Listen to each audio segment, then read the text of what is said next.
very much, but if there's a strong demand for housing like there is in the Dallas-Fort Worth area, that's going to push the price of homes up.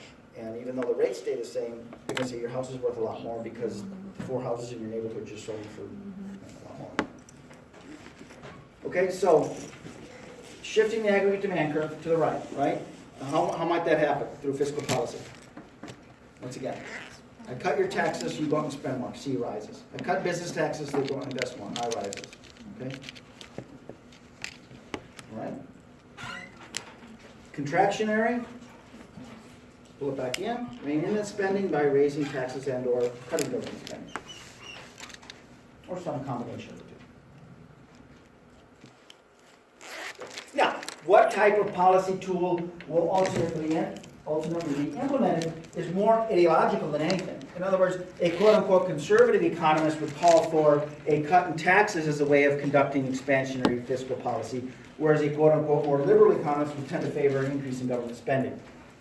And during contractionary policy, the conservative economists would favor reducing government spending, and the liberal economists would tend to favor raising taxes. So it's just a function oftentimes of the role you see the government playing in the economy. Should it play a more active role or a smaller role?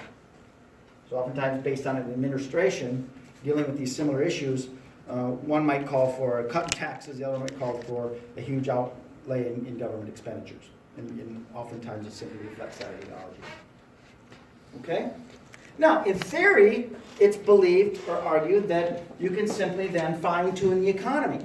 In fact, about 25 years ago, they declared recessions at an end. It was during the Clinton administration. We've come to the point where we can fine-tune the economy. If we're short of the full employment level of output, we'll simply tweak it. We'll cut taxes a little bit, increase government spending here, that'll nudge us along, and we'll get where we need to be. And if we're beyond that, that's causing inflation, we'll just rein in that spending a little bit. We'll raise people's taxes here and there, cut government spending here and there, and we'll get to that fine tune. So we can pinpoint the economy to be exactly where we want. That's how the theory works.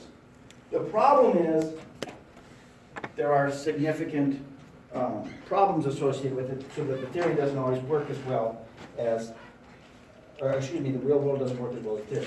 Some of the problems, the lag problem, okay?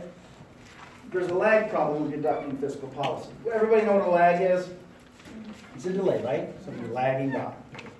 There are basically 3 types of lags, inside and outside.